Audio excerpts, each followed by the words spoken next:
Since அதாவது பாவங்கள், அநியாயத்துக்கு அநியாயம் பண்ற எல்லாரும் கண்டிப்பா நரகத்துக்கு தான் போவாங்க அப்படின்னு நம்ம எல்லாருமே கேள்விப்பட்டிருப்போம். ஆனா இங்க பாவம் பண்ணவங்களை தண்டிக்கிறதுக்காக நரகமே பூமிக்கு வருது. கடவுள் நமக்கு உண்மையை உணர்த்த ஆரம்பிச்சுட்டாரு. நம்ம இனிமேலாவது திருந்தி வாழணும் அப்படின்னு சொல்ற ஒரு கூட்டம் ஒரு பக்கம், கடவுள் பேரை சொல்லிட்டு நடக்கிறத வேடிக்கை பார்க்காம இதை தடுத்தே ஆகணும் அப்படின்னு சொல்லி போராடிட்டு இருக்கிற ஒரு கூட்டம் ஒரு பக்கம், இதுக்கு நடுவுல உண்மை என்னன்னு தெரியாம கண்மூடி பிதுங்கி நிக்கிற மக்கள் கூட்டம் ஒரு பக்கம்னு ஒரு நொடியும் கொலை நடுங்க வைக்கிற ஒரு பயங்கர ஃபேண்டசி வேல்குள்ள கூட்டிட்டு போற ஒரு பயங்கரமான சீரிஸை பத்தி தான் நம்ம இந்த வீடியோல பார்க்க போறோம். ஹெல்பவுண்ட் இது ஒரு கொரியன் ஃபேண்டசி சீரிஸ். 2021 நவம்பர் 19 அன்னைக்கு நெட்ஃபிளிக்ஸ் ரிலீஸ் பண்ணியிருக்கிற இந்த சீரிஸோட ஓவரால் ஸ்டோரி என்ன அப்படிங்கறத பார்க்கிறதுக்கு முன்னாடி நம்ம சேனலை சப்ஸ்கிரைப் பண்ணாதவங்க சப்ஸ்கிரைப் பண்ணிக்கோங்க. கண்ட நேரத்தில் நாங்க வீடியோ போட்டாலும் நீங்க கரெக்ட் டைத்துக்கு பார்க்கணும்னு நினைச்சீங்கன்னா அப்படியே மறக்காம பக்கத்தில் உள்ள பெல் ஐக்கானையும் கிளிக் பண்ணிக்கோங்க. ஃபர்ஸ்ட் எடுத்த உடனே ஒரு ஹோட்டல் மாதிரியான ஒரு இடத்தை காட்டுறாங்க. அன்னைக்கு நாள் ரொம்பவே நார்மலா இருக்கு. அங்கிருந்த ஒரு டிவில நியூ ட்ரூத் சொசைட்டி அப்படிங்கிற ஒரு குரூப்போட ஹெட்டான ஜின்ஸோட இன்டர்வியூ ஓடிட்டு இருக்கு. இது கடவுளோட வார்த்தைகள், தப்பு பண்ணவங்களுக்கு அவங்க சாக போற நாளும் தேதியும் நரக தேவதையால குறிப்பிடப்படும். குறிப்பிட்ட நாள்ல குறிப்பிட்ட நேரத்துக்கு நரகத்தோட காவலாளிகள் பூமிக்கு வந்து அவங்கள நரகத்துக்கு இழுத்துட்டு போயிடுவாங்க அப்படின்னு அவர் சொல்ல, சாடோ மான்ஸ்டர்ஸ் மாதிரியான சில பயங்கரமான கிரியேச்சர்ஸ் யாரோ ஒருத்தனை கொடூரமா அடிச்சு கொல்ற மாதிரியான சில ஃபுட்டேஜஸ் எல்லாம் அப்படியே பிளே ஆகுது. அங்கிருந்த ஒரு பொண்ணு அதெல்லாம் பார்த்து ரொம்பவே பயப்படுறாங்க. அவங்க கூட இருந்தவரே இது எதுவுமே உண்மை இல்ல, இதெல்லாம் கிராபிக்ஸ் தான் அப்படின்னு சொல்ல, எதை வச்சு அந்த மாதிரி சொல்ற, ப்ராபசி பொய்யாகாது அப்படின்னு அவங்க சொல்றாங்க. அதே ரெஸ்டாரண்ட்ல இருந்த ஒருத்தன் கையில போனை வச்சுக்கிட்டு அன்னைக்கான டேட்டையும் டைத்தையும் பார்த்து ரொம்பவே பயந்து போயிருக்கான். சரியா மணி 1:20 அவன் அப்படியே பயத்துல அழுகவே ஆரம்பிச்சிடுறான். டக்குன்னு நிலநடுக்கம் வந்த மாதிரி அந்த இடமே அப்படியே அதிருது. அங்கிருந்த எல்லாரும் அப்படியே ஒரு செகண்ட் திரும்பி பார்க்க அவங்க டிவில பார்த்த மாதிரியே பயங்கர பவர்ஃபுல்லான சாடோ மான்ஸ்டர்ஸ்லாம் உள்ள வந்து அவனை போட்டு அப்படியே புரட்டி எடுக்க ஆரம்பிச்சிருதுங்க. அவன் அப்படியே தெரிச்சு அடிச்சுட்டு அந்த இடத்தை விட்டு வெளியே ஓடுறான். அந்த மான்ஸ்டர்ஸும் பயங்கர வெறியோட அவனை அப்படியே துரத்திட்டு அவன் பின்னாடியே ஓடுதுங்க. அவன் அப்படியே ஓடி போய் ஒரு காரு கீழே ஒளிஞ்சுக்கிறான். அந்த காரையும் துவம்சம் பண்ணிட்டு வெளியே இழுத்து போட்டு அவனையும் அப்படியே போட்டு அடின்னு அடிக்க ஆரம்பிக்க அவன் உடம்புல இருந்து அப்படியே ரத்தமா பீச்சிட்டு அடிக்குது. அங்கிருந்த எல்லாரும் அதை பார்த்து அப்படியே அலற ஆரம்பிச்சிடுறாங்க. வெறி தீர வரைக்கும் அவனை அப்படியே துவம்சம் பண்ணிட்டு 3 மான்ஸ்டர்ஸும் ஒன்னா சேர்ந்து அவனை எரிச்சு சாம்பல் ஆக்கிட்டு அந்த இடத்தை விட்டு ஓடி போய் அப்படியே காணாம போயிட்ட மாதிரி காமிச்சதோட இப்ப இந்த கேஸ் போலீஸ் கைக்கு வருது. எல்லாரும் மாதிரியும் இது கடவுளோட வேலை அப்படின்னு சொல்லிட்டு அவங்களால சும்மா உட்கார்ந்துட்டு இருக்க முடியாது. சீஃப் அவங்களுக்கு கிடைச்ச ஃபுட்டேஜஸ் எல்லாத்தையும் பிளே பண்ணி காமிச்சு இதுக்கு பின்னாடி இருக்கிற உண்மையை நம்ம சீக்கிரமாவே கண்டுபிடிச்சாகணும் அப்படிங்கிற மாதிரி சொல்லிட்டு இருக்க, அங்க வந்த ஜின்ஹியான் அப்படிங்கிற ஒரு டிடெக்டிவ் அவர் சொல்ற எதையுமே கண்டுக்காம அவர் பாட்டுக்கு வந்து டீ கப் எடுத்துட்டு உள்ள வந்து உட்காந்து அப்படியே போனை நோண்டிட்டு இருக்காரு. சீஃப் மீட்டிங்கை முடிச்சிட்டு ஜின்ஹியான முன்னாடி கூப்பிட்டு, நீ இந்த மாதிரிலாம் பண்ணிட்டு இருக்க, உனக்கு வேணா கொஞ்ச நாள் லீவ் எடுத்துக்க அப்படின்னு சொல்ல, நான் அதுக்காக லீவ் எடுக்கணும், நான் ஒரு டிடெக்டிவ், நான் என் வேலையை செய்வேன் அப்படின்னு அவரு சொல்றாரு. சரி போய் இந்த கேஸ் பின்னாடி இருக்கிற உண்மையை கண்டுபிடி அப்படின்னு அவரு சொல்ல, அவரும் அவரு பார்ட்னரான ஒரு கண்ணாடிக்காரரும் நேரா ஸ்பாட்டுக்கு போறாங்க. வழியில இருந்த கார்லாம் பயங்கரமா துவம்சமான நிலைமையில இருக்கு. அவங்க அப்படியே உள்ள போய் அங்கிருந்த ஃபாரன்சிக் டீம் கிட்ட ஏதாவது எவிடன்ஸ் கிடைச்சிச்சா அப்படின்னு சொல்லி கேட்க, ஒரு ஃபுட் பிரிண்ட் கூட எங்களுக்கு கிடைக்கல, இந்த இடம் ஃபுல்லா செத்து போனவனோட ரத்தம் மட்டும்தான் இருக்கு, மீதி விஷயத்தை போஸ்ட்மார்ட்டம் முடிஞ்சதுக்கு அப்புறம் தான் சொல்ல முடியும் அப்படின்னு அவரு சொல்றாரு. அப்ப செயல நியூ ட்ரூத் சார்பா நம்ம ஹீரோவான ஜின்சோ ஒரு ஸ்பீச் கொடுத்துட்டு இருக்க, நம்ம டிடெக்டிவும் அவர் அப்படி என்னதான் சொல்றாருன்னு பாப்போமே அப்படின்னு சொல்லிட்டு அப்படியே அந்த இடத்துக்கு போறாரு. இந்த டீமன்ஸ் மக்களை அட்டாக் பண்ற மாதிரியான நிறைய ஃபுட்டேஜஸ் அவர்கிட்ட இருக்கு. 5 மணி நேரத்துல இவன் சாக போறான் அப்படின்னு ஏஞ்சல் அவங்க கிட்ட சொல்லி இருக்கு. அடுத்த 5 மணி நேரத்துல நடந்ததை பாருங்க அப்படின்னு அவரு சொல்ல, இங்க வந்த மாதிரியான அதே சாடோ மான்ஸ்டர்ஸ் அங்கேயே போய் அவனையும் அப்படியே கொடூரமா கொலை பண்ணிருதுங்க. இவன் வீட்ல இருந்து காணாம போன 3 பேரோட டெட் பாடி கிடைச்சிருக்கு. இவன் பாவம் பண்ணவன். இதே மாதிரி இன்னும் நிறைய பேர் இருக்காங்க. இது 6 வருஷத்துக்கு முன்னாடி ஜப்பான்ல எடுத்தது. இவன் ஒரு ட்ரக் டீலர், இவன் மக்களை ஏமாத்தினவன், இவன் ஒரு கொலைகாரன், இவன் ஒரு ரேபிஸ்ட் அப்படின்னு சொல்லி செத்து போன எல்லாரோட போட்டோஸையும் அவங்க கிட்ட காமிச்சு, கடவுள் இப்போ ஒரு வழியா நேரடியா நம்ம கிட்ட பேச ஆரம்பிச்சுட்டாரு, இனிமேலாவது நம்மள மாத்திக்கணும் அப்படின்னு சொல்லி அவர் அப்படியே அந்த ஸ்பீச்சை முடிச்சு வைக்க, நம்ம ஜின்ஹியானோ அவரோட அசிஸ்டண்டும் அவர்கிட்ட பேச போறாங்க. போலீஸ் இந்த கேஸை டீல் பண்றது அவருக்கு ரொம்ப சிரிப்பா இருக்கு. இது கடவுளோட முடிவு, இதுல போய் நீங்க என்ன பண்ண முடியும்னு நினைக்கிறீங்க அப்படின்னு சொல்லி அவரு கேட்க, ஜிஹியான் அவர் கூட வேலை பார்த்துட்டு இருந்த ஹேமின்ங்கிற ஒரு பொண்ணை பார்த்து அப்படியே சாக்காயிடுறாரு. இந்த ஹேமின் வேற யாரும் இல்ல, நம்ம டிடெக்டிவோட பொண்ணு தான். நீ இந்த இடத்துல என்ன பண்ணிட்டு இருக்க அப்படின்னு சொல்லி அவரு கேட்க, ஒண்ணு இல்ல, நான் சும்மா தான் வந்தேன் அப்படின்னு சொல்லிட்டு அவங்க அப்படியே அங்க இருந்து தப்பிச்சு ஓடிடுறாங்க. அவரு சம கடுப்பாயிடுறாரு. நேரா நம்ம ஹீரோ கிட்ட வந்து மத வழிபாடு ஏற்படுங்கிற பேர்ல மைனர் பொண்ணுங்கெல்லாம் வச்சு நீங்க என்னடா பண்ணிட்டு இருக்கீங்க அப்படின்னு சொல்லி அவரு கேட்க, நாங்க ஒன்றும் பண்ணல, எங்களுக்கு வாலண்டியர்ஸ் ஹெல்ப் தேவைன்னு சொல்லியிருந்தோம், அவளே தான் வந்தா அப்படின்னு அவரு சொல்றாரு. டிடெக்டிவால எதுவுமே பேச முடியல. அவரோட அசிஸ்டன்ட், நாங்க இதை பத்தி உங்ககிட்ட நிறைய விஷயம் கேட்க வேண்டியது இருக்கு அப்படின்னு சொல்ல, ஜின்சு எனக்கு ஒரு முக்கியமான இன்டர்வியூ இருக்கு, நம்ம நடந்துகிட்டே பேசலாமா அப்படின்னு சொல்லி கேட்கிறாரு. வழக்கமா இந்த மாதிரி ஆர்கனைசேஷன் குரூப்லாம் வச்சிருக்கிறவங்களாம் முன்னாடி 2 காரு பின்னாடி 2 கார்னு விட்டுட்டு ரொம்பவே பந்தாவா இருப்பாங்க. ஆனா நம்ம ஹீரோ ட்ரெயின்ல போறாரு. அவரை பார்த்த உடனே உள்ள இருந்தவங்களா ரொம்பவே குசியா போயிடுறாங்க. அது ஜின்சு தானே, அது ஜின்சு தானே அப்படின்னு சொல்லி அவங்க எல்லாரும் அவரை பத்தி பரபரப்பா பேசிட்டு இருக்க, ஆரம்பத்துல நானும் கடவுள் மேல நம்பிக்கை இல்லாம தான் இருந்தேன். எனக்கு 20 வயசு ஆகும் போதே நான் வளர்ந்த என்னோட ஆர்ஃபனேஜ் எனக்கு கொஞ்சம் பைனான்சியலா சப்போர்ட் பண்ணி என்ன சர்வேலுக்காக வெளியே அனுப்பி வச்சாங்க. ஆனா எனக்கு வாழ்க்கையில எது மேலேயுமே விருப்பம் இல்ல. நான் சாகலான்னு முடிவு பண்ணி கண்காணாத ஒரு இடத்துக்கு போனேன். அப்பதான் நான் அதை பார்த்தேன். பாவம் பண்ணவங்கள நரகத்தோட காவலாளிகள் எரிச்சு சாம்பலாக்கிட்டு இருந்தாங்க. எனக்கு ரொம்பவே குற்ற உணர்ச்சியா இருந்துச்சு. இந்த உண்மை தெரிஞ்சா யாரும் தப்பே பண்ண மாட்டாங்கன்னு எனக்கு தோணுச்சு. அதுக்கப்புறமா தான் நியூ ட்ரூத்ங்கிற ஒரு ஆர்கனைசேஷனை உருவாக்கி மக்களுக்கு உண்மையை உணர்த்துற வேலையில நான் இறங்கிட்டேன் அப்படின்னு அவரு சொல்ல, பேசிக்கிட்டே இப்போ அவங்க 3 பேரும் அவரோட வீட்டுக்கிட்ட வந்துடுறாங்க. அவரோட வீடும் பார்க்கறதுக்கு ரொம்பவே சிம்பிளா இருக்கு. அவரை இன்டர்வியூ பண்ண வந்தவங்க வாசலையே அவருக்காக வெயிட் பண்ணிட்டு இருக்க, நம்ம ஹீரோ அவர் நம்பரை நம்ம டிடெக்டிவ் கிட்ட கொடுத்துட்டு, உங்களுக்கு வேற ஏதாவது டவுட் இருந்தா எனக்கு எப்ப வேணாலும் கால் பண்ணுங்க அப்படின்னு சொல்லிட்டு அப்படியே உள்ள போயிடுறாரு. நம்ம டிடெக்டிவ் இப்போ ஒரு வீட்டுக்கு வந்துடுறாரு. அவரோட பொண்ணு தப்பான வழியில போயிட்டு இருக்காங்களோன்னு அவருக்கு ரொம்பவே கவலையா இருக்கு. அதை பத்தி அவங்க கிட்ட பேசலான்னு அவரு ட்ரை பண்ண, நான் ஸ்கூலுக்கு கரெக்டா தான் போயிட்டு இருக்கேன், நல்லா படிக்கவும் செய்யறேன், கடவுள் சம்பந்தப்பட்ட விஷயத்துல எனக்கு சில சந்தேகம் இருந்துச்சு, அதை தீர்த்துக்கிறதுக்காக தான் நான் அந்த இடத்துக்கு போனேன், மத்தபடி வேற ஒண்ணும் இல்ல அப்படின்னு அவங்க சொல்றாங்க. இதுக்கு மேல நம்ம என்ன பேசுறது அப்படின்னு சொல்லிட்டு அவரு திரும்பவும் அப்படியே உள்ள போய் அப்படியே அவரோட லேப்டாப்பை ஓபன் பண்ணி நம்ம ஜின்சுவை பத்தி இன்டர்நெட்ல செக் பண்ணி பார்க்க, அவரு மக்களுக்கு நிறைய நல்லதெல்லாம் பண்ணிருக்காரு அப்படின்னு சொல்லி அவருக்கு அவார்ட்லாம் கொடுத்திருக்காங்க. அதே நேரத்துல கடவுள் பேரை சொல்லிட்டு நிறைய அட்டூழியெல்லாம் பண்ணிட்டு இருக்கிற ஏரோ ஹெட்ங்கிற ஒரு டார்க் வெப் ஆர்கனைசேஷனுக்கும் இவருக்கும் ஏதோ சம்பந்தம் இருக்கு அப்படிங்கிற மாதிரியான ஒரு ஆர்டிக்கலும் அதுல இருக்கு. லாயர் மின்னுங்கிற ஒருத்தவங்க தான் அந்த ஆர்டிக்கலை பப்ளிஷ் பண்ணிருக்காங்க. அதை பார்த்துட்டு அவர் அப்படியே அவர் ஒய்ஃபோட மர்டர் கேஸை ஓபன் பண்ண, அவர் ஒய்ஃபை கொலை பண்ணவன் ஒரு ட்ரக் அடிக்ட் அப்படின்னும் அவன் இன்டென்ஷனா இந்த கொலையை பண்ணல அப்படின்னு சொல்லி 6 வருஷத்துல அவனை வெளியே ரிலீஸ் பண்ணிட்டாங்க அப்படின்னும் அதுல போட்டிருக்கு. அவரால் அதை ஏத்துக்கவே முடியல. சம்பவம் நடந்த அன்னைக்கு அவனை கொன்னலாம் அப்படின்னு சொல்லி நம்ம டிடெக்டிவே நேர்ல போயிருந்திருப்பாரு. ஆனா அவரோட பொண்ணு பேரை சொல்லி நீ அவளோட வாழ்க்கையை பார்க்க வேணாமா அப்படின்னு அவரோட சீஃப் அவரை தடுத்து நிறுத்தினதெல்லாம் அவர் அப்படியே நினைச்சு பார்த்து ஃபீல் பண்ணிட்டு இருக்க. இப்ப பார்க் அப்படிங்கிற ஒரு பொண்ணை காட்டுறாங்க. பார்க்கும் போதே தெரியுது இவங்க ரொம்பவே கஷ்டப்படுற ஒரு ஃபேமிலியை சேர்ந்தவங்க. வேலையெல்லாம் முடிச்சிட்டு ரொம்ப டயர்டா அவங்க அப்படியே அவங்க வீட்டுக்கு போக, அவங்களோட பசங்க அவங்களுக்கு பர்த்டே சர்ப்ரைஸ் கொடுத்து கேக்கும் கைமா வந்து அவங்களுக்காக பாட்டெல்லாம் பாடுறாங்க.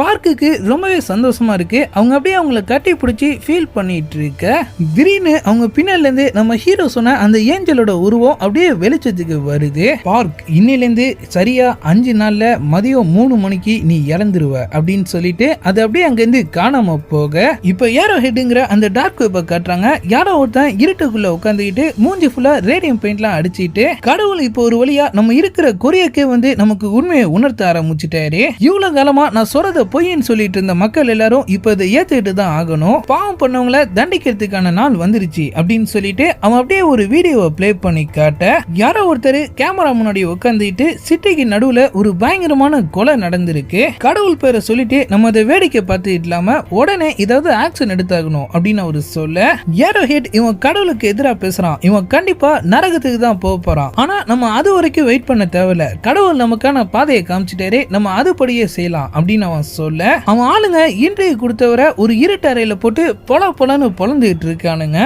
நல்ல அடி, கடவுள் இல்லைன்னு சொன்ன அவன் வாயிலே அடி அப்படின்னு சொல்லி அவன் அப்படியே கத்திட்டு இருக்க, அவர் அப்படியே அவங்க எல்லார்கிட்டயும் மன்னிப்பு கேட்டு கெஞ்சிட்டு இருக்காரு. சரி, இவன் நமக்கு முக்கியம் இல்ல, நான் இன்னைக்கு லைவ்க்கு வந்ததுக்கு வேற ஒரு முக்கியமான காரணம் இருக்கு. இன்னைக்கு செத்து போன இந்த ஆளோட சின்ஸ் என்னங்கறத நம்ம சீக்கிரமாவே கண்டுபிடிச்சாகணும். அப்பதான் கடவுள் நம்ம கிட்ட என்ன சொல்ல வராரு அப்படிங்கிறது இந்த மக்களுக்கு நல்லாவே புரியும் அப்படின்னு அவன் சொல்ல, அதோட அந்த லைவ் அப்படியே முடியுது. அடுத்த நாள் நம்ம டிடெக்டிவ் வழக்கம் போல அப்படியே ஸ்டேஷனுக்கு வர, அங்க நியூ ட்ரூத்தை பத்தி ஆர்டிகல் எழுதின மின் அப்படிங்கிற அந்த லாயர் உட்கார்ந்துட்டு இருக்காங்க. நேத்து ஆரோ ஹெட் கிட்ட மாட்டிட்டு அடி வாங்கினவரும் அங்கதான் இருக்காரு. அவர் அடிச்ச பசங்க எல்லாரையும் போலீஸ் அரெஸ்ட் பண்ணி இருந்திருப்பாங்க. எல்லாமே சின்ன சின்ன பசங்க. போலீஸை பார்த்து கூட அவனுங்களுக்கு எந்த ஒரு பயமே இல்ல. ஜின்ஹேயானோட அசிஸ்டன்ட் ஒரு ஆளை போட்டு இந்த அளவுக்கு அடிச்சிருக்கீங்களே, உங்களுக்கு குற்ற உணர்ச்சியா இல்லையா அப்படின்னு சொல்லி கேட்க, அவன் பண்ண பண்ண தப்புக்கு கடவுள் பேரால நாங்க தண்டனை கொடுத்துருக்கோம், நாங்க அதுக்கு கவலை பண்ணோம் அப்படின்னு சொல்லி அவனுங்க கேட்கிறானுங்க. தப்பு பண்ணவங்க நரகத்துக்கு போவாங்க அப்படிங்கறத நீங்க நம்புறீங்களா? அப்ப நீங்க பண்ண தப்புக்கு உங்களுக்கும் அதே நிலைமை தானே வரும் அப்படின்னு சொல்லி அவரு கேட்க, அங்கிருந்த ஒரு பொண்ணு சின்ஸை பத்தி உன்னை விட எங்களுக்கு நல்லாவே தெரியும், நீ ஒன்னும் எங்களுக்கு அட்வைஸ் பண்ண தேவையில்ல அப்படின்னு சொல்லுது. நம்ம ஜின்ஹியான் அடிப்பட்ட அந்த ஆள் கிட்ட இருந்து ரிப்போர்ட் வாங்கிட்டு இருக்காரு. நம்ம லாயர் ஏரோ ஹெட்டோட அட்டலியும் நாளுக்கு நாள் அதிகமாயிட்டே போயிட்டு இருக்கு, சீக்கிரமா நீங்க தான் இதுக்கு ஏதாவது ஒரு ஆக்ஷன் எடுக்கணும் அப்படின்னு சொல்ல, அவனுங்க வழக்கமா சின்ன சின்ன கிரைம்ஸ் தான் பண்ணுவானுங்க, இது எனக்கே ரொம்ப புதுசா இருக்கு அப்படின்னு அவரு சொல்றாரு. இது வெறும் ஒரு ஆரம்பம் மட்டும்தான் டிடெக்டிவ், சீக்கிரமா இதுக்கு ஒரு முடிவு கட்டலனா விளைவு விபரீதமா இருக்கும் அப்படின்னு அவங்க சொல்ல, மின் வேலையை முடிச்சிட்டு திரும்ப அவங்க ஆபீஸ்க்கு வரும்போது அங்க பார்க்குங்கிற அந்த லேடி அவங்களுக்காக வெயிட் பண்ணிட்டு இருக்காங்க. அவங்க அப்படியே அழுதுகிட்டே நான் நரகத்துக்கு போறேன் அப்படின்னு சொல்ல, மின்னோட ஆளுங்க அவங்க காமிச்ச அந்த ஃபுட்டேஜை அவங்க கிட்ட காட்டுறாங்க. அவங்க பையன் அவங்க பர்த்டே பார்ட்டியை ரெக்கார்ட் பண்ணிட்டு இருந்த அந்த வீடியோல அந்த ஏஞ்சல் அவங்களுக்கு நாள் குறிச்ச அந்த விஷயமும் அப்படியே ரெக்கார்ட் ஆயிருக்கு. அவங்களால அதை நம்பவே முடியல. இந்த விஷயத்துல நியூ ட்ரூத்தால மட்டும்தான் எனக்கு ஹெல்ப் பண்ண முடியும்னு என் பையன் சொன்னா, நானும் அவங்கள போய் பார்த்தேன் அப்படின்னு பார்க் சொல்ல, நம்ம மீன் அவங்க அதுக்கு என்ன சொன்னாங்க அப்படின்னு சொல்லி கேட்கிறாங்க. அதுக்கு பார்க் அப்படியே அழுதுகிட்டே அவங்க நான் நரகத்துக்கு போறத லைவா ப்ராட்காஸ்ட் பண்ணணும்னு சொன்னாங்க அப்படின்னு சொல்ல, அதை கேட்டு நம்ம மீன் சம காண்டாகிற மாதிரியும் அவரு சொன்னதை கேட்டு நம்ம பார்க் அழுதுகிட்டு இருக்க, ஒரு வழியா இப்போ நமக்கு ஒரு லைவ் சாம்பிள் கிடைச்சிட்டா அப்படின்னு சொல்லி நம்ம ஜின்சோ லைட்டா ஸ்மைல் பண்ற மாதிரியும் காட்டுறாங்க. அப்படியே எபிசோட் 1 முடியுது. எபிசோட் 2 ஓட ஸ்டார்டிங்ல லாயர் மீன் அதுக்கு நீங்க என்ன சொன்னீங்க அப்படின்னு சொல்லி கேட்க, நான் அந்த லைவ்க்கு ஒத்துக்கிட்டேனா சேர்மன் ஜின் எனக்கு $3 பில்லியன் தரதா சொன்னாரு, நான் செத்துட்டேனா என் பசங்க 2 பேரும் நடுத்தெருவுக்கு வந்துருவாங்க, அவங்க லைஃப் செட்டில் பண்ண எனக்கும் இதை விட்ட வர வழி தெரியல, நான் அதுக்கு ஒத்துக்கிட்டேன் அப்படின்னு சொல்ல, இது எது உண்மையில உங்க ஐடென்டிட்டி வெளியே தெரிஞ்சா அது உங்களுக்கும் உங்க பசங்களுக்கும் தான் ஃபியூச்சர்ல பெரிய பிரச்சனை ஆகும் அப்படின்னு நம்ம மீன் சொல்றாங்க.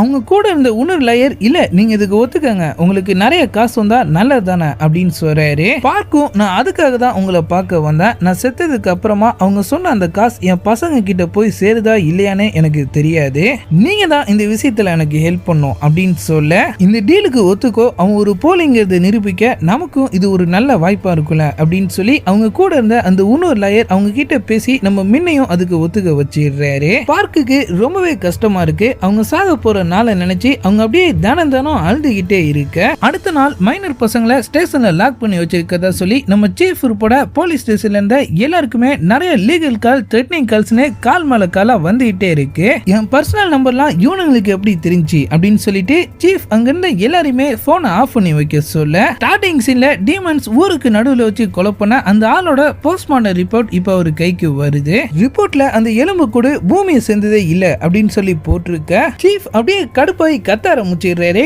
இந்த ரிப்போர்ட் எப்ப நான் என் சுப்பீரியர் கிட்ட காட்டுறது அப்படின்னு சொல்லி அவர் அப்படியே ஆவேசமா பேசிட்டு இருக்க, நம்ம ஜின்ஹியானுக்கு நம்ம லாயர் கிட்ட இருந்து கால் வருது. நம்ம ஹீரோ அவர் ஆளுங்களோட நம்ம பார்க்கோட வீட்டுக்கு போயிட்டு இருக்க, நம்ம டிடெக்டிவும் அவரோட அசிஸ்டண்டும் வழியில வராங்க.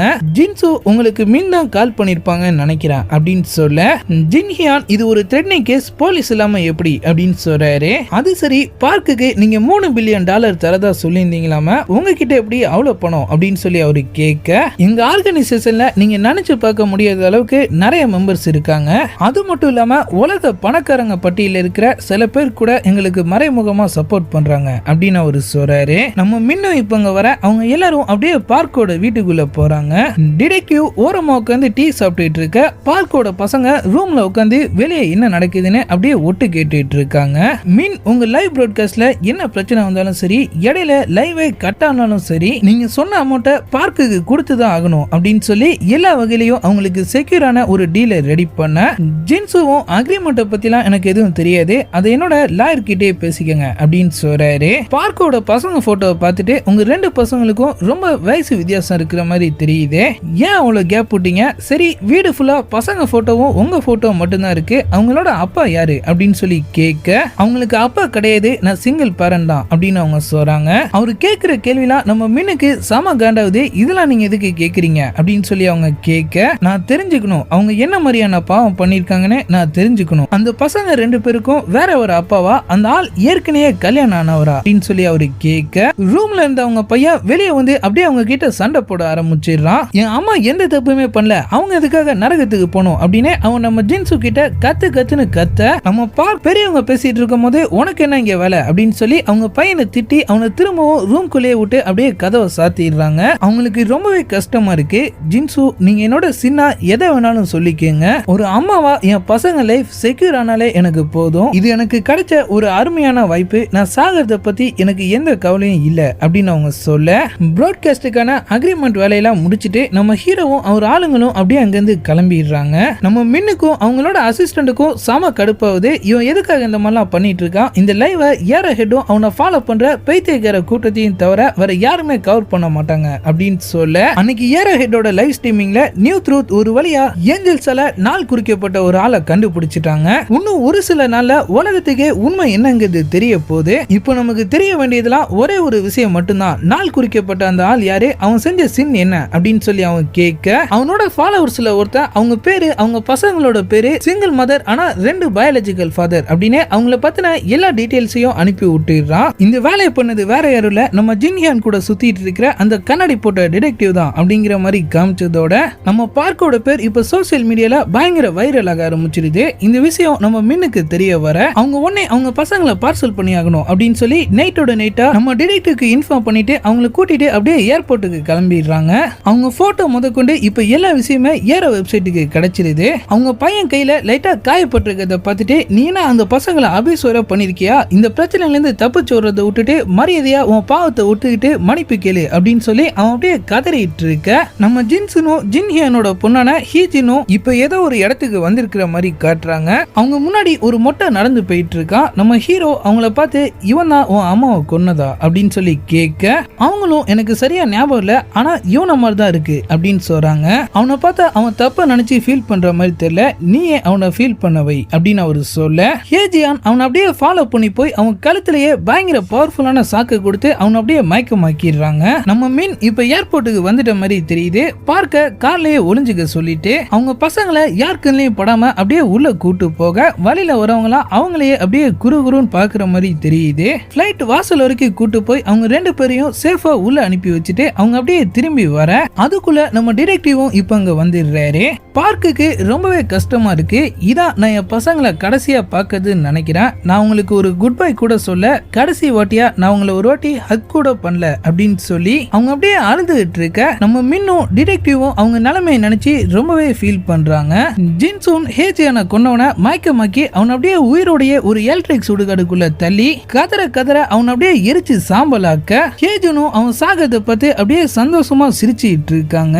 அடுத்த நாள் ஒரு நர்சிங் ஹோம்ல டீமன் சாகடிச்ச ஒரு எலும்பு கூட போலீஸ் கைக்கு கிடைக்குது. அதுக்கு பக்கத்துல நேத்து நம்ம ஜீசூன் சாகடிச்ச அந்த ஆளோட ட்ரெஸ், ஐடி கார்டு எல்லாமே இருக்கு. ரிப்போர்ட்டர்ஸ் எல்லாம் இது அவனோட டெட் பாடி தான், அவன் பண்ண அந்த கொலைக்காக தான் அவனுக்கு இந்த தண்டனை கிடைச்சிருக்கு அப்படின்னு சொல்லி நியூஸ் டெலிகாஸ்ட் பண்ண ஆரம்பிச்சிடுறாங்க. இந்த நியூஸ் நம்ம டிடெக்டிவ்க்கும் தெரிய வருது. இதை கேட்டு சந்தோஷப்படுறதா வருத்தப்படுறதானே அவருக்கு ஒண்ணுமே புரியல. அவரோட சீஃப், உண்மையை சொல்லு, உனக்கு இதுக்கும் ஏதாவது சம்பந்தம் இருக்கா அப்படின்னு சொல்லி கேட்க, பார்க்கோட ஐடென்டிட்டி வெளியே தெரிஞ்சிச்சு அப்படின்னு சொல்லி பிரச்சனை வரதுக்கு முன்னாடி மின் அவங்க பசங்களை கனடால இருக்கிற அவங்க கசின் வீட்டுக்கு அனுப்பி வைக்கிறதா சொன்னாங்க. நான் அவங்களுக்கு ஹெல்ப் பண்றதுக்காக ஏர்போர்ட்டுக்கு போயிட்டேன் அப்படின்னு சொல்றாரு. இப்படியோ செத்தவன் யாருங்கிறத நம்மளால கடைசி வரைக்கும் கண்டுபிடிக்க முடியாது. போஸ்ட்மார்ட்டம் ரிப்போர்ட்ல இது ஒரு நான் ஆர்கானிக் மெட்டீரியல், பூமியை சேர்ந்தது இல்லைன்னு தான் வரப்போகுது அப்படின்னு அவர் சொல்ல, ஏரோஹெட் வெப்சைட்ல இன்னைக்கு நடந்த அந்த சம்பவத்தை பத்தியும் டெலிகாஸ்ட் பண்றானுங்க.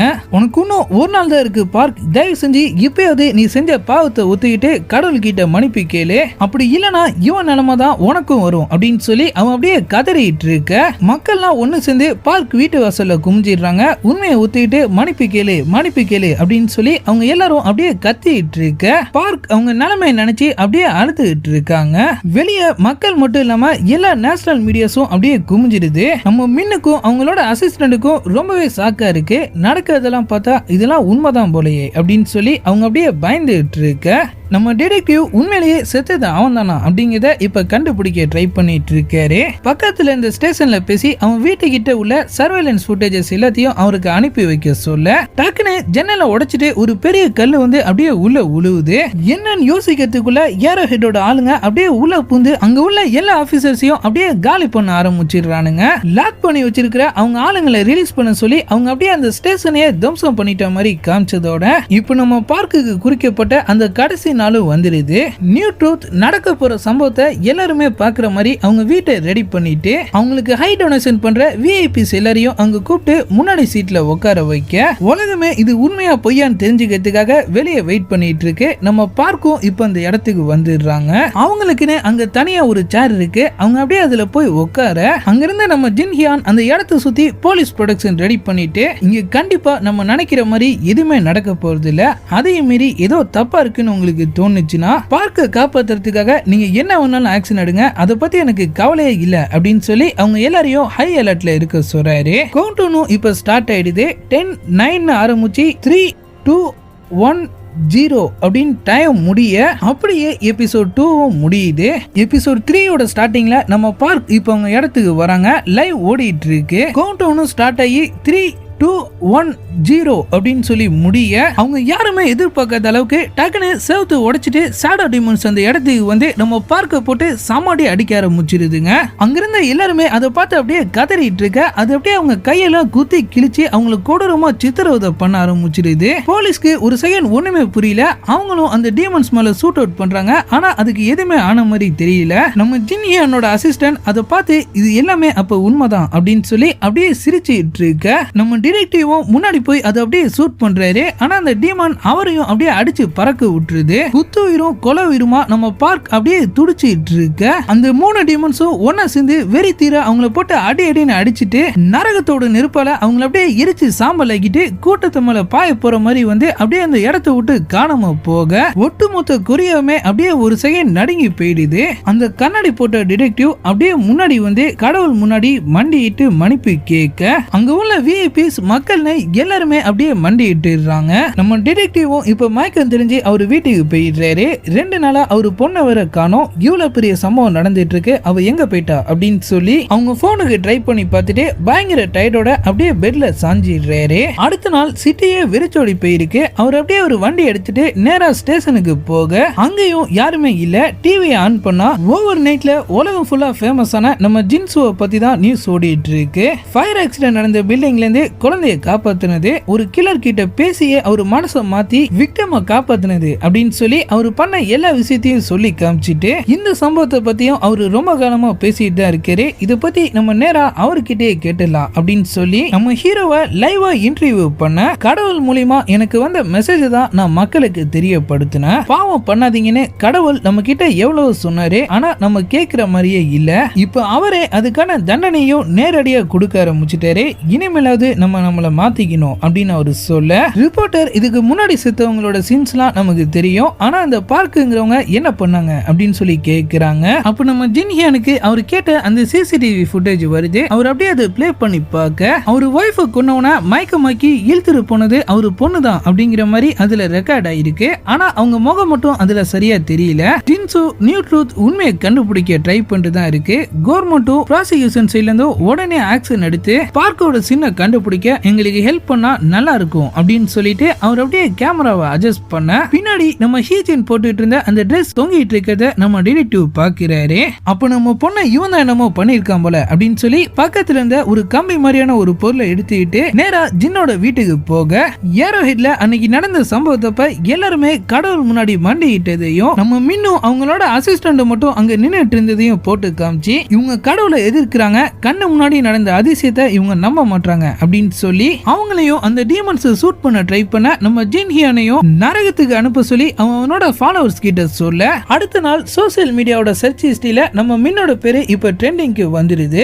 இதுக்கு மேல நம்ம இங்க இருந்தா நம்ம உயிருக்கு தான் ஆபத்து அப்படின்னு சொல்லிட்டு நம்ம மின் அவசரமா அவங்க அம்மாவை கூட்டிட்டு பொருள் எல்லாத்தையும் பேக் பண்ணிட்டு அப்படியே அங்கிருந்து கிளம்ப அங்கிருந்த ஒரு பார்சல் அவங்க பாக்குறாங்க. அது ஒரு டாக்குமெண்ட்ரி மாதிரி தெரியுது. நம்ம ஜின்சு 2004 அப்ப கொடுத்த ஒரு இன்டர்வியூல மரண தேவதையால அவருக்கான நாளும் குறிக்கப்பட்டுட்டதா அவர் சொல்லியிருக்காரு அப்படின்னு சொல்லி அதுல போட்டிருக்க. அவங்க நேரா வண்டி எடுத்துட்டு அவங்க ஆபீஸ்க்கு போய் அவங்க அசிஸ்டன்ட்டுக்கு கால் பண்ணி ஜின்சு ஒன்னும் கடவுள் அனுப்பி வைக்கல, அவனும் சாக தான் போறான் அப்படின்னு சொல்லிட்டு அப்படியே ஆபீஸ்க்குள்ள போக ஏரோ ஹெட்டோட ஆளுங்க அவங்க ஆபீஸையே அப்படியே கண்டா பண்ணி வச்சிருக்கானுங்க.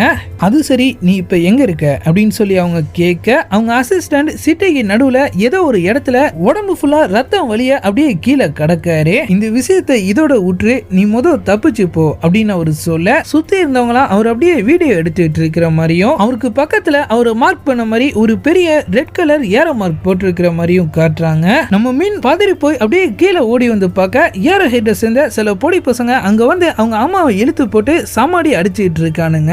மீன் போய் அவங்கள காப்பாத்த ட்ரை பண்ண அவங்களுக்கும் சமாடி உழுவுது. அடிச்ச அடியில அவங்க அம்மா அப்படியே மயக்கமாக அவனுங்க எல்லாரும் அப்படியே அந்த இடத்தை விட்டு ஓடிடுறானுங்க. மீன் அவங்கள தூக்கிட்டு பக்கத்துல இருந்த ஒரு ஹாஸ்பிட்டலுக்கு வர அங்க இருந்த சில பேர் கூட அவங்கள பார்த்து ஏதோ பேசிட்டு இருக்கானுங்க. அவங்க அப்படியே போனை ஓபன் பண்ணி லேட்டஸ்ட் நியூஸ் செக் பண்ணி பார்க்க ஏரோ ஹெட் அவங்க அடி வாங்கின விஷயத்தை லைவ் ஸ்ட்ரீமிங் பண்ணதா ட்ரெண்டிங்ல இருக்கு. அவங்க அப்படியே பயந்துட்டே உள்ள போக அவங்க அம்மா அங்க டெட் பாடியா கிடக்காங்க. மீன் அவங்க காலெல்லாம் சரி பண்ணிட்டு கடைசியா ஒரு தடவை அப்படியே அவங்கள பார்த்து ஃபீல் பண்ணிட்டு அங்கிருந்து கிளம்ப நம்ம ஜின்ஹியான் அவரு பொண்ணை தேடிட்டு இப்ப நம்ம ஜின்சோட இடத்துக்கு வந்துடுறாரு. அவரை கடவுளா பாக்குற மக்கள்லாம் வாசல்ல இருந்து அவர் அப்படியே விரட்டி அடிக்க நான் ஒரு போலீஸ்கார மரியாதையா கை எடுத்துருங்க அப்படின்னு சொல்லி அவங்கள மிரட்டிட்டு அவர் அப்படியே உள்ள போயிடுறாரு. அவர் ரூம் வாசல்லையும் நிறைய பேர் இருக்காங்க. அவர் அப்படியே கதை உடைச்சிட்டு உள்ள போக அங்க இப்ப யாருமே இல்ல. அவர் அப்படியே திரும்பி வர அங்க உள்ள மக்கள்லாம் அவர் ஒரு டீமன் சொல்லி கண்ண முன்னாடி அடிக்க ஆரம்பிச்சிடுறாங்க. அப்ப ஜின்சு கிட்ட இருந்து அவருக்கு கால் வர அந்த கால் அவர் உயிரை காப்பாத்திடுது. மக்கள்லாம் அவர் அடிக்கிறத நிறுத்திட்டு வீடியோ கால்ல அவர் முகத்தை பார்த்து ஜின்சு எப்ப திரும்பி வருவீங்க, நீங்க தான் எங்க எல்லாரையும் காப்பாத்தணும் அப்படின்னு சொல்லி அவர்கிட்ட கெஞ்சிட்டு இருக்க நம்ம டிடெக்டிவ் போன் எடுத்துட்டு அப்படியே காருக்கு போயிடுறாரு. டேய் பொறுக்கி நாயே, என் பொண்ணை எங்க வச்சிருக்க அப்படின்னு சொல்லி அவரு கேட்க ஜின்சு நான் சொல்ற அட்ரஸுக்கு வா அப்படின்னு சொல்லி அவருக்கு ஒரு அட்ரஸ் அனுப்புறாரு. நம்ம ஜின்ஹியான் அவர் சொன்ன இடத்துக்கு போக அதே நேரத்துல நம்ம மின்னும் அவங்களுக்கு வந்து அந்த டாக்குமெண்ட்ரியை டைப் பண்ணியிருந்த ஃபியூச்சர் சர்ச் அப்படிங்கிற ஒரு இடத்துக்கு இப்ப வந்துடுறாங்க. அங்கிருந்த கிம்ங்கிற ஒருத்தவர் அவங்களை உள்ள கூட்டு போய் உங்களுக்காக தான் நான் வெயிட் பண்ணிட்டு இருந்தேன் அப்படின்னு சொல்லிட்டு 2004 அவர் நம்ம ஜின்சுவை இன்டர்வியூ பண்ண ஆடியோவை அப்படியே பிளே பண்ணி காட்ட நம்ம டிடெக்டிவும் இப்ப அவரை கண்டுபிடிச்சிடுறாரு. என் பொண்ணை எங்க வச்சிருக்க அப்படின்னு சொல்லி அவரு கேட்க ஏஞ்சல் எனக்கும் நாள் குறிச்சிருக்கு, நான் இன்னும் 10 நிமிஷத்துல சாக போறேன் அப்படின்னு அவரு சொல்றாரு. நான் சொல்றத முழுசா கேட்டீங்கன்னா உன் பொண்ணு உனக்கு கடப்பா அப்படின்னு சொல்லிட்டு நான் என்னப்பா பண்ணன்னு கேட்க மாட்டியா அப்படின்னு சொல்லி அவரு கேட்க டிடெக்டிவ் நீ என்ன பென்சிலையும் பேனாவையுமா திருடி இருக்க போற, கண்டிப்பா ஒரு பெரிய தப்பு தான் பண்ணிருப்ப அப்படின்னு சொல்றாரு.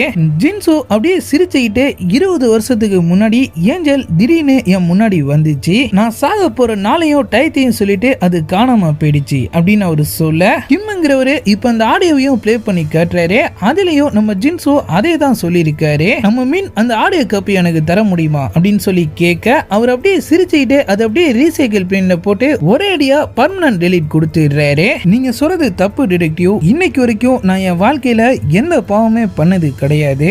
இருந்தும் கூட கடவுள் எனக்கான நாளை குறிச்சிட்டாரு. ஆரம்பத்துல நான் இது எல்லாமே என்னோட கற்பனை தான் நினைச்சேன். ஆனா போக போக இது உண்மைதான் எனக்கு தெரிய வந்துச்சு. இதே மாதிரி விஷயம் வேற யாருக்கெல்லாம் நடந்திருக்குன்னு நான் தேடி போனேன். 10 வருஷமா நான் கஷ்டப்பட்டு கூட கடவுள் எதுக்காக எனக்கு நாள் குறிச்சாருங்கிறத என்னால கண்டுபிடிக்கவே முடியல. இப்ப வரைக்கும் நான் மரண பயத்தோட தான் வாழ்ந்துட்டு இருக்கேன். அந்த பயம் மத்தவங்களுக்குள்ளே இருந்தா அவங்க கண்டிப்பா எந்த தப்பும் பண்ண மாட்டாங்கன்னு எனக்கு தோணுச்சு. அதான் தப்பு பண்றவங்களை மட்டும் கடவுள் கொல்றாரு அப்படின்னு சொல்லி நான் ஒரு வதந்தியை கிளப்பி விட்டேன். அந்த உண்மை நிரூபிக்கிறதுக்கான சில ஏற்பாடையும் நான் பண்ணேன். இந்த பயம் இந்த உலகத்தை மாத்த போகுது டிடெக்டிவ், இனிமே இந்த இடத்துல நல்லவங்க மட்டும்தான் இருப்பாங்க அப்படின்னு சொல்லி அவன் அப்படியே பைத்தியம் மாதிரி சிரிச்சுட்டு இருக்க கிம் மின் கிட்ட ஜின்சு என்ன நியூ ட்ரூத்தோட சேர்மனா ஆக்குறேன்னு சொன்னா அதுக்கு பதிலா இந்த ஆடியோ வேற யாருக்கும் தெரியக்கூடாது, அப்புறம் நான் உன்னை சாகடிக்கணும்னு சொன்னா அதான் நான் உன்னை இங்க வர வச்சேன் அப்படின்னு சொல்றாரு. அவங்க அப்படியே பயந்து போய் வெளியே ஓட வெளியே ஃபுல்லா ஏரோ ஹெட்டோட ஆளுங்க அப்படியே அவங்கள சுத்தி வளைச்சிடுறாங்க. நம்ம மின் அவங்க கிட்ட மாட்டிட்டு சமாடி வாங்கிட்டு இருக்கிற மாதிரி காமிச்சதோட நம்ம ஜின்சு நம்ம டிடெக்டிவ் கிட்ட உன் பொண்ணு உன் வீட்டுல தான் இருக்கா, இப்போ நான் உனக்கு 2 ஆப்ஷன் தரேன், எனக்கு இன்னும் ஒரு சில செகண்ட் மட்டும்தான் பாக்கி இருக்கு.